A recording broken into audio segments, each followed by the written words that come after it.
Hi, my name is Daphne, and today it is the last week of May. Temperatures are slowly starting to go back up to the 70s, 50 degrees at night, so I'm very happy because I think that next week, Monday, if all goes well and the temperatures at night are above 55, 60, I can bring some of the okra outside, the squash outside, and the collard greens to harden off, because the collard greens have to actually go in this bed come June 1st. Because I think 2 years ago I did it that way and they were huge come November. So they definitely have to be in this bed by June.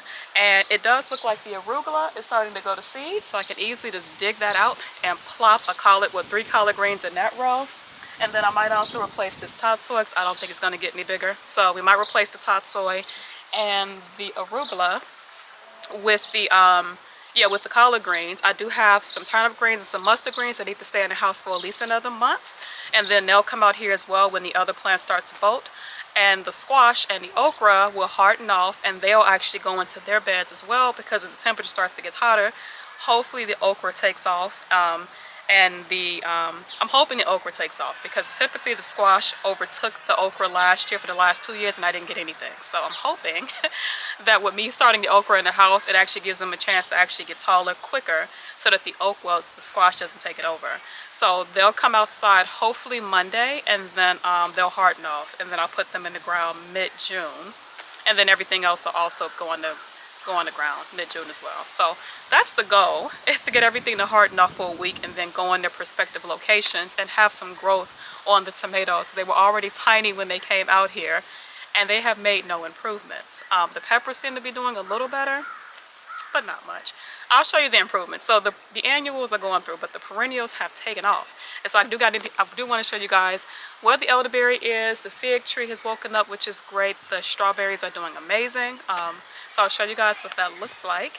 Yeah, last week of May, and the beautifulness of the weather right now. We're actually supposed to get some rain tomorrow, so I might actually fertilize the garden with some comfrey tea now, so that the rain and all of the goodness with that just helps these plants to grow a little bit, especially what's happening in this garden bed, because they could actually use some fertilizer. So we'll do that and then I'll fertilize. Let's go. I'll show you guys around. Alright, so this beautiful Memorial Day Monday, we have the beauty in the garden, including weeds. Look at this. Yarrow, healthy too. So one thing about having weeds in a garden space that is fully established, your weeds will be other stuff. We have plantain, we have yarrow, we have comfrey, we have mint, and everything else growing as weeds. So not a bad thing. You just dig them up and replant them. We do have our tomatoes. Look like they're starting to get up some size, which is great. All they need is a little bit of rain and some fertilizer, and I think they'll be good to go. So we might bust out the funk juice to give them a little bit of a boost. Take a moment to appreciate these bunching onions that I need to take in the house and do something with. We also have a lovely assortment of borage growing in. So we have one right here and a borage right there, and we have a couple more borages here just because I know what's growing, so I know that any one of these pop-ups is definitely borage, and one little Amish paste that is making it. Look at that. And then we have our cinnamon basil here that has a little bit of color to it, but I think everything does need to be fertilized. We have another Amish paste here and some more basil, and I don't know what keeps doing this. It seems like the birds are just like, something is decapitating my marigolds. And they're cute too. That sucks. But we do have another borage right there, and we have another borage here, and this beauty here is also a borage. So lots and lots of borages. All of them may not actually stay in this location, though I might actually be relocating some of them as they pop up, because borage has a tendency to get very huge and I don't want them blocking out the sunlight or anything. But we also have a beautiful kale there, and then we have a row of just, I think those two down there are Amish paste, and then under the container we have some lettuce leaf basil, which needs to be watered. We definitely have some borages popping in here and here, and then look at this mugwort bush, which needs to be trimmed all the way down and washed with some diluted vinegar. as well as the stinging nettle on that side as well. So that one could definitely use a trim and also a wash, and then you just dry it and it'd be good to go. Look at this, the only surviving San Marzano that is doing very well. Actually doing way better. I don't know, maybe it's the container.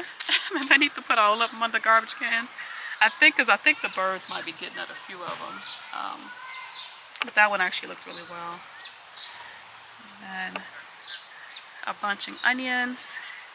And as a note for some people, have some watering basins spread throughout your garden space. It's helpful for the birds and the bees to be able to like wallow in these, but other insects as well need water basins. You will attract more beneficial insects if you have water around, and then you don't have to continuously refill them. You can also they'll refill when it rains, and so you'll have that.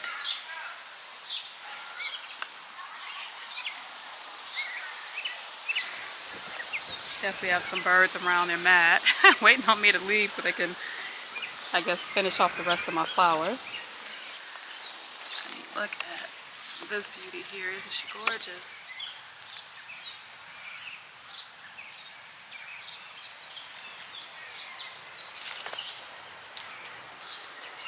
Yarrow.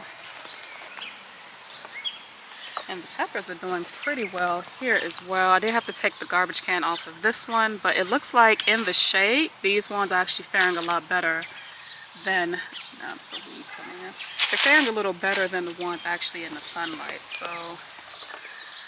that one is a goner. I don't know what happened to that, but these two here are a little stunted. Same variety of pepper, but they get more direct sun, and so there's a difference with that. I've noticed that all of my peppers do better. They do better in the shade. This kale here holding on for dear life. I thought about putting some stakes in, but I feel like they need to get stronger, and the way to strengthen the plant is actually to let them waver in the wind a little, and hopefully that strengthens the base up. Look at that beauty here.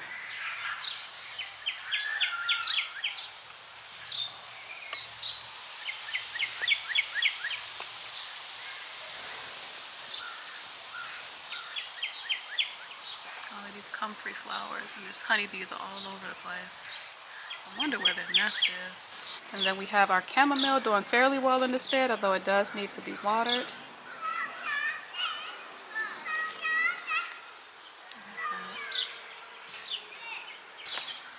And then in this bed we do have some very healthy chamomile. This might actually remain the chamomile bed. Look at that. And we have some asparagus coming up here as well, and right there, so I guess the roots did take in this bed. And then as they get bigger, I'll just put the leaves back on.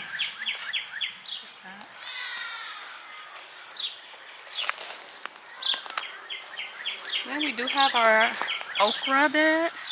I mean, some of them are doing fairly well, like this one. Seems to be okay, seems to be holding its own. This one not so much. It hasn't died, but it's not grown bigger either. And these two here might actually be replaced with the other okra I have in the house. This one looks okay, and then maybe the two on the end look fine as well. But I know these two are going to get replaced. And that's what spare okra is. And then in between we have two, marigolds here and here. And then there will be a squash here, here, and here. And then also some on the edges. And there'll be a squash in this bed as well. So I'll put the squash one on alongside the kale, and then I'll squeeze it in somewhere else. Look at these actual marigolds that weren't decapitated by the birds. We have all types of beautiful birds in the garden space. We have cardinals, and we have blue jays, and common greckles, and they are destructive little creatures. And look at these peas. Aren't they beautiful? Look how gorgeous. Hopefully we get our first piece soon. Oh, look at that one. That was actually purple. We do have our herb garden doing amazing. They're all coming along pretty well.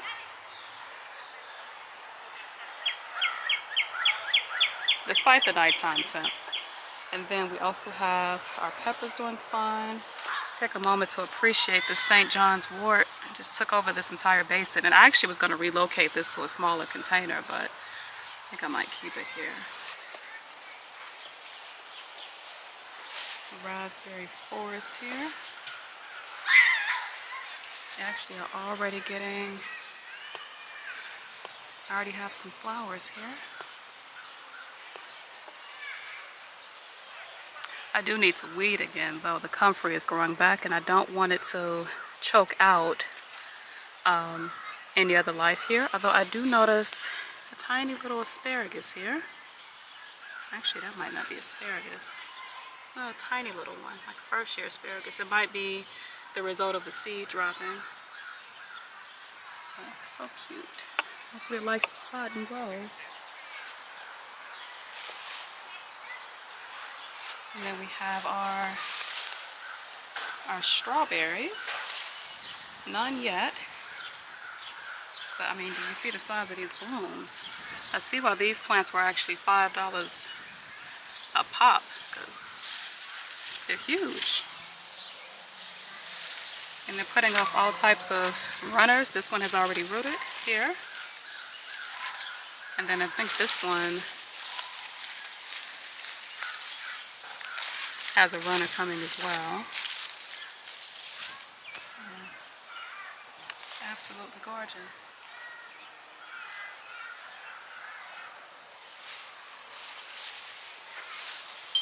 More blackberries over here. I think I might start some more sunflowers just to have some around. Look at that. A sea of elderberry which needs to be pruned.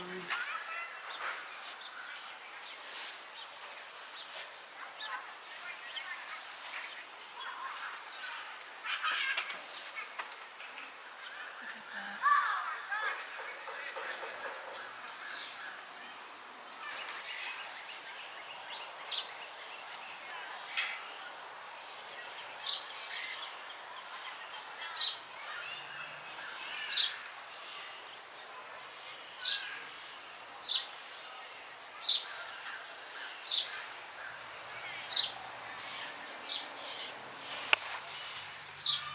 And then the fig actually woke up as well.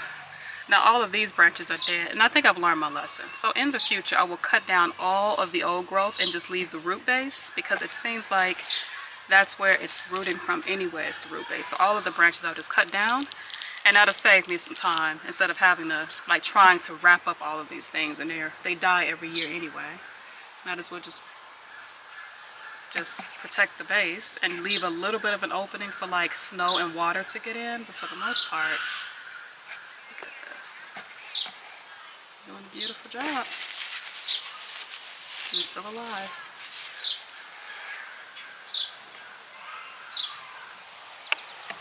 And then our little persimmon is actually coming along as well. I do see, I said this is like the grafted area here, and so I know that everything below this is not actually the persimmon I would want. But these little nodes here are actually new branches. Now this persimmon might not actually give any fruit this year. The branches, I don't think they'll be strong enough to hold any fruit, but it's still alive. So I know next year to wrap it the exact same way I wrapped the old plant, which is just to use leaves and like yard bags, well, people dump their leaves in, and then just leave the opening open to like, so that this can be, the rain and the snow can come in. But I'll do it the exact same way I did it 2 years ago, because last year the way I wrapped this plant wasn't successful. All of the branches died anyway, so, which is unfortunate, but there is life. I mean, here and here and here. I don't see anything further up, but there may still be time to figure out what's still alive on this tree.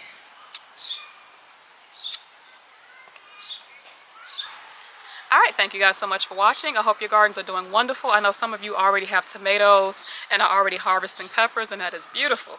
So I know that my zone, well, 6B, is actually, it spreads all over the place. And so there's a wide variety of different temperatures happening right now. I hope that maybe in a month or two we get to your level. Right now, I literally am just waiting on peas and salad greens, and I think the pole beans might be trellising as well, so we might have a little bit more produce outside of the asparagus to harvest in about a month. And then we'll be right on schedule with the tomatoes and the peppers, and for that I cannot wait. But in any case, thank you guys so much for watching. You have a great and awesome day. Peace. And happy Memorial Day too, before I forget.